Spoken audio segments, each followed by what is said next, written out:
right, what's going on there, fellas? I'm keeping with the every Sunday on the Sunday for the the training-related question videos. It's going to be a quick one today because we got to go to Max's birthday dinner and go eat some lasagna with Kirsten's family. Your boy is bringing his Tupperware of beef, rice, and broccoli slaw, but it'll be a fun little get-together. So I'm only going to do the most popular ones from this past week.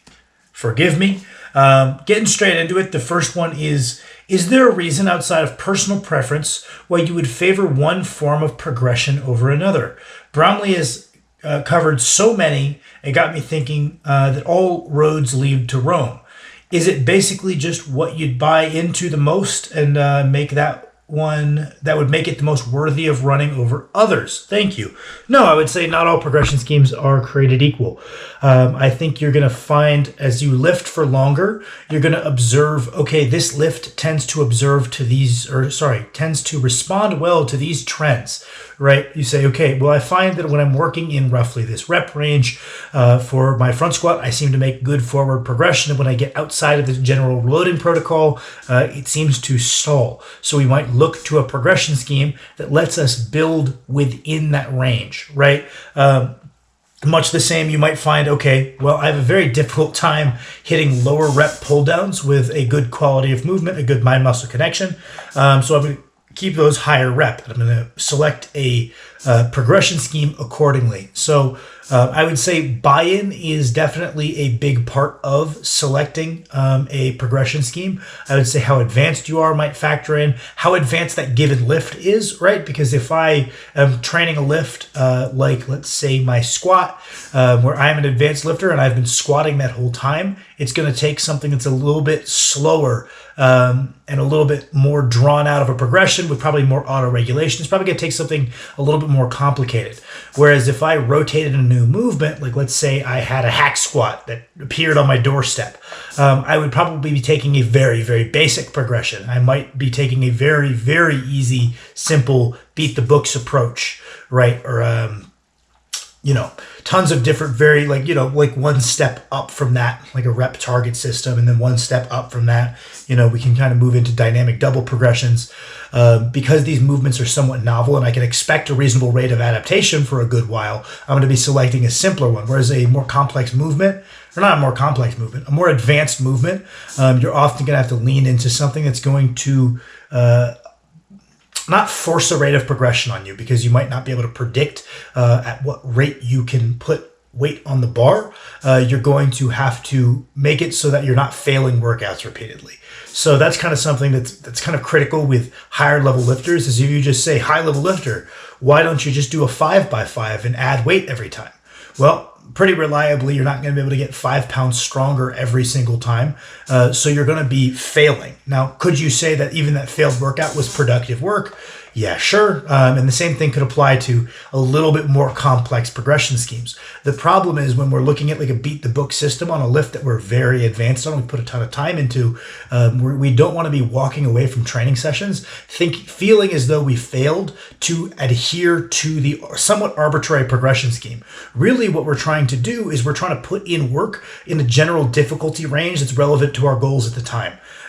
We're trying to put in some productive sets of 5. We're trying to hit a top single and some back off triples. There are these more vague things that we're trying to get our body to adapt to, rather than this mechanical, I need to add 5 pounds from what I did last week, or I'm not going to get better, right? And that kind of ties into the whole, just as much as, some people will say that progressive overload is a symptom of hypertrophy, not a driver of it. You could even say progressive overload is a symptom of effective strength training, not a driver of it, right? It's something that we should see there if things are being done effectively, but trying to force it at a rate greater than what is actually happening is something that eventually you have to get away from. So structuring your workouts. So instead of saying, okay, well, I have to hit a 5x5 at 550 or I have failed this workout, it becomes a little bit more open-ended and just trying to get in this general range. We're just throwing a dart and we're trying to land in a general broad area to give our body a stimulus to move forward the next week. Go home, go eat, go sleep. We structure these things well, but we're just trying to land that dart as precisely as we can, but there's a range that's acceptable. And we're just trying to land it over and over. So rather than the 5x5 being 550, that 5x5 might just be RPE 8. And we move up and down as we need to hang out in that zone. I've mentioned it many times. I like Mike T's analogy about thinking of strength training more like gardening than thinking of it like a machine, right? Because we're not necessarily all that good at predicting, okay, well, if we put in these exact inputs with the sleep and the food and the training, the exact output isn't the most predictable thing in the world. We can't force it to adapt. We can't just say, well, I'm just going to put on 5 more pounds. That works for a good while within training. And I think that is a period of training that is very fun. And I also think that's a period of training that really teaches you how to find your upper limits and what you're truly capable of. Is the whole, oh, well, I'll just try harder next time and I'll do 5 more pounds and I'll get 2 more reps. And that works for a while, and it makes you think, oh, training is this input-output system, when really it's more like a garden. We're just trying to create an environment that facilitates growing what we want. So just like, we're trying to grow, I don't know, some peas. Well, we probably want to get good soil. We probably want to water it every day. We got to plant the seeds, yada, yada, yada, sun sign. We know the environment that will kind of naturally facilitate that response. The same thing we can kind of observe with strength training. We know the environment that's going to facilitate the adaptations we want. We want to be in a caloric surplus. We want to be getting adequate sleep. We want to be training whatever lifts that we want to be strong at on a regular basis, because strength is a skill. We want to do some work to hypertrophy the relevant muscles. We kind of have these ideas for creating this general stimulus, and eventually training kind of has to mold a little bit to reflect that, rather than just feeling like you're failing over and over and over and over because you didn't hit the mechanical plus 5 pounds to whatever arbitrary scheme. So that was a very rambly answer. I'm very tired, so bear with me for all the misspeaking that's going to happen in this video. But I would say that the more advanced you are, that's going to factor, the more advanced you are and the movement, because you could be as advanced as you want. If you're loading in a new movement, you don't need to use an advanced progression scheme. And that's very important. And lots of good lifters will rely on that really heavily for their assistance work, where they're not really doing anything, no matter how advanced they are, they're not really doing anything all that fancy on their assistance work. They might just be doing like a dynamic double progression. They might just be doing like just a simple rep target system, add load when you hit 12. Simple top set back off system, because they rotate those movements when they eventually outgrow that movement. And it's just on the things that they're very, very advanced at that they need to choose these a little bit more complex schemes. And then also you'll just find certain movements lend themselves better to certain progression schemes. And that's the only way you can really figure that out is by trial and error. That would be my answer to that one. Thoughts on face pulls for injury prevention. I recently strained my rhomboid/trap region, and face pulls appear to be the most common prehab cited to prevent that injury. Well, if we want to just increase the general strength of that area, my favorite thing is to just get someone, when they're doing their rows, to really reach and protract and reach as far as they can at the front, and then really squeeze at the back. And if you think about your scaps on your back, they're almost like a sliding door, right? Like we're entering the grocery store. At the front, as we really reach, we're trying to open that door as wide as we can. As we reach, we want to get as much space between those gaps as possible, really stretch out those rhomboids and mid-traps and all that. And then as we come back, we're pinching our shoulder blades together and we're trying to close that door. And we're basically just trying to put in relevant sets of, let's say, 6 to 20, fully opening, fully closing that door. See some overload with time. That should put a lot of muscle onto that area. Face pulls work just fine too. But the first thing I always look at if someone kind of has those frequent little rhomboid strains is getting them going through a greater range of motion for their horizontal rowing. All right, and the next one is, I'm curious how you manage your sleep issues. I know you've talked about how you wake up all the time during the night, and I'd like to know how you work through it. I generally sleep through the night, but I'm always looking to improve the quality of my sleep. Well, I certainly haven't fixed it. I still wake up at least 20, 30 times a night. But there's obviously things I do to make it less bad, to let me get more productive sleep than I would otherwise get, and make my training go better than it otherwise would. Really, it's just the basics. I think that sleep is kind of the ultimate example of looking for exotic answers being wildly disappointing. I imagine you guys could believe me when I say I've done a ton of research on this topic. I promise every sleeping supplement out there that's even remotely affordable, I've given it a go. So I know you guys swear by some, but I promise I've tried all of the key ingredients. But the main things, aside from the basics, okay, I got the room really dark, I got blackout blinds, I even wear a sleeping mask with the blackout blinds to make sure there's no light getting in my eyes. Keep the room cold. That's a really, really big one. I bought an air conditioning unit off Amazon. I'm considering buying a second one to get it colder in there. Some people say very quiet. I personally have had better success with using a fan right next to me as a bit of a white noise because that'll drown out stuff that might happen outside. And I've gotten pretty accustomed to it. I would say I sleep better with that. In terms of nutrition, basically just been experimenting with eating a little bit more fruit before bed. Old school wisdom being, oh, carbs will keep you up. New school wisdom might be, hey, you kind of burn through your blood glucose while you sleep because your brain's kind of chewing through it. You're going to wake up hungry once you run out. So maybe have a bit of fructose before bed. That's kind of helped me stay asleep. Can't really speak for anybody else. In terms of the mental side of it, there's a lot of different routines out there on the internet you can find for like a protocol you can run through in your mind to try to overcome sleep anxiety and kind of mechanize the process of falling asleep. And I would say that if you stick with those for long enough, they do help. I don't have sleep apnea, but I own a CPAP for in case I get it, because I will get heavier than I am right now. I figure that is a very real possibility. So I own one. In terms of supplements, the one that I swear by for everybody is magnesium, specifically magnesium glycinate. I'd say there's a couple other equally good ones, but magnesium glycinate's pretty affordable, doesn't cause gastric distress. You aren't going to shit yourself. And I would find that the vast majority of people are not getting an adequate amount from their diet. Most people, when they start supplementing it, notice that they sleep a good bit deeper. Outside of that, I've had a little bit of good luck with GABA, reducing sleep latency, so falling asleep a little faster. I've tried a bunch of other ones that had like middling effects. Like I kind of noticed it, but it wasn't really enough to justify the price. The main two that I kind of see very much being worth the money, and I'll put aside that money month after month after month, is the magnesium and to a lesser degree the GABA. But those would kind of be my current thoughts on the sleep thing. I definitely don't have it figured out though, so take that for what you will. Okay, we're going to do two more. First one. If I'm trying to get generally big and strong, is it beneficial to using lifts such as conventional deadlifts or a competition-style bench to lift the most weight?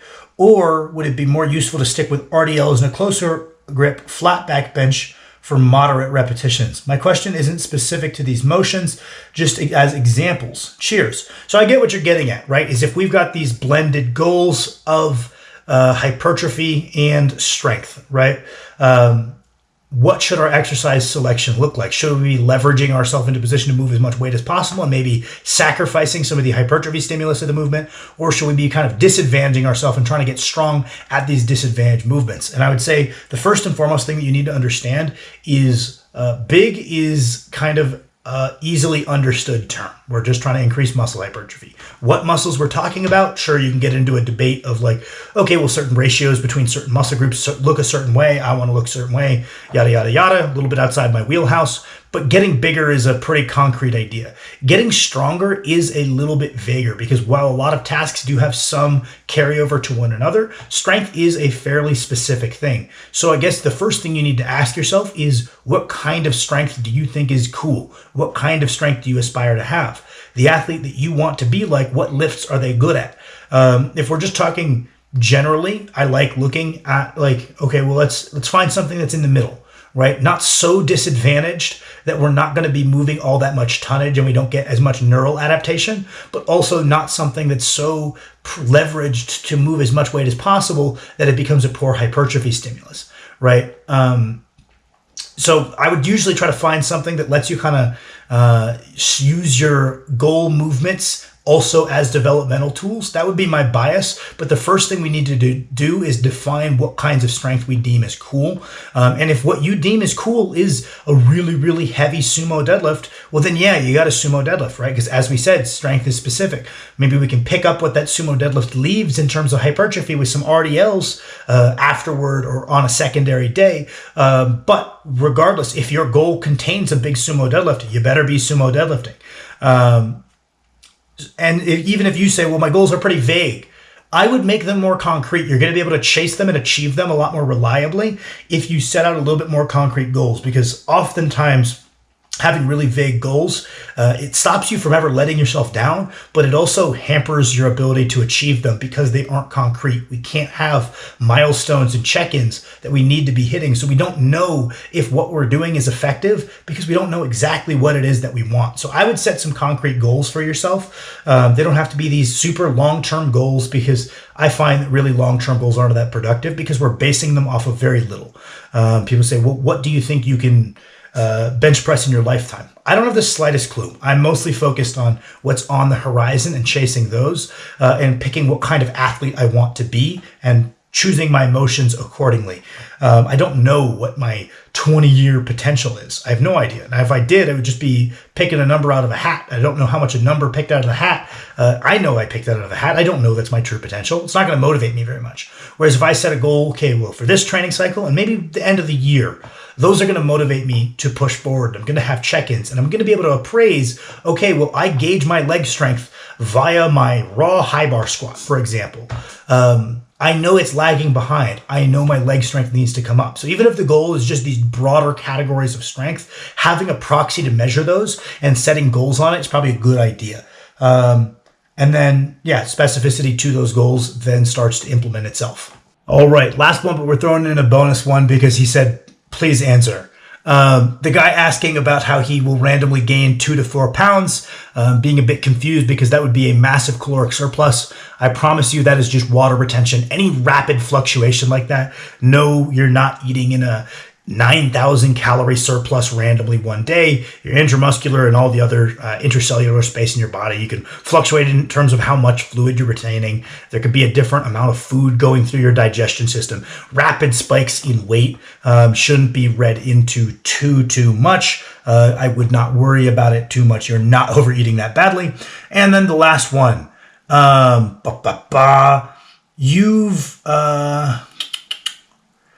You've spoken on how you dislike Conjugate for raw lifters, but Alex Leonidas swears by it for strength training. Can you discuss how/why he's incorrect? Also, really want to see you do a podcast with him. I shot him a message on Instagram because Paris said that was something he was looking to do.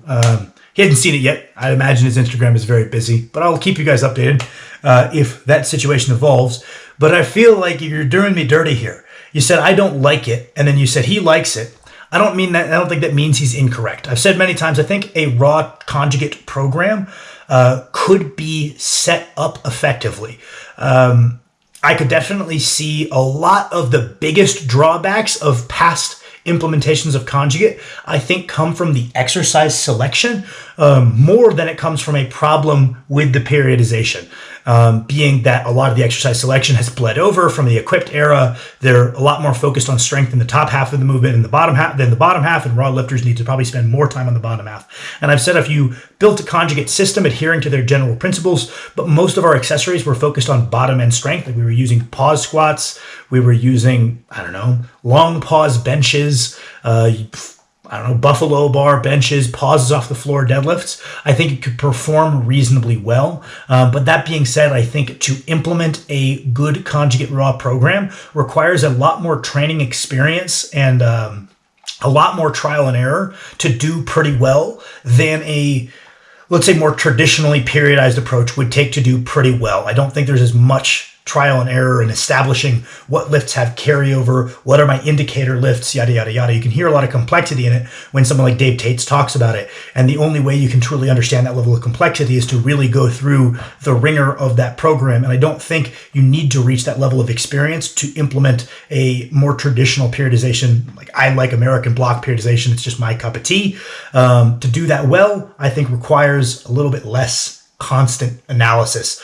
That being said, I could come up with a bunch of different critiques of Conjugate, and many people have. If you want to go back to when this was a rare opinion, because for those of you not in the know, the vast majority of top level raw powerlifters, and by that I mean the vast majority, have moved away from Conjugate. I would say there are a few that still exist, but they're absolutely in the minority, and the results have skyrocketed. And I think that's largely due to improvements in methodology, better understandings of specificity. I mean, that's the first one we can knock out of the way, is that the specificity component, which just kind of dictates sports training in general, is very low in Conjugate. If you want to go back to when this this was a minority opinion. Dan Green wrote like an article like West of West Side, and the most famous one was Chad Wesley Smith coming out making a bunch of videos and a couple of articles about how he felt Conjugate was just kind of violating basic principles of sports preparation as they should be applied to powerlifting.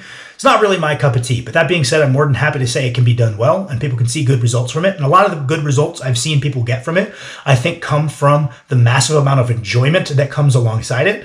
I would say if there's one area where Conjugate shines, it's how enjoyable it is, how much it keeps people invested when they're 10 years deep in the gym. Suddenly they can be hitting PRs all the time. Suddenly they can be fired up to come in with their buddies and see who can do the most on this obscure movement that they haven't done with this exact amount of band tension before. And by the time we get around to doing that movement again, we'll be a little bit better. It's really, really good for like enjoyment and getting people reinvested in the gym. And it's really fun to do in a group training format. There was some guys here in Montana that were doing it and they seemed like they were having a blast compared to my boring straight sets, putting in reps on the specific movement stuff. I just don't believe it to be best practice, which is not the same thing as I don't think he's misguided in saying it works. I just think that we can look to the highest performers in strength training and we can see that to some degree the methodology is progressing past that. I forget who it is. I want to say it was one of the game day guys. There's a very good powerlifting coach that made an Instagram write-up on how modern training approaches are a more or less an improved version of Conjugate, right? Okay, before we had these max effort lifts where we would rotate the max effort lift each week. Now we kind of understand specificity, so we would rather spend time more close to the movement. Cool. Used to be just, it was max effort. Now it's more like top singles based off of an RPE because we understand the need for fatigue management when we aren't drowning in a pool of gear, be that equipment or PEDs, right? We need a little bit more fatigue management strategies rather than just every time we do this movement, it is to a maximum single. Let's keep it specific and let's regulate that a little bit. Much the same, they saw some value in sub-maximal rep work via speed work.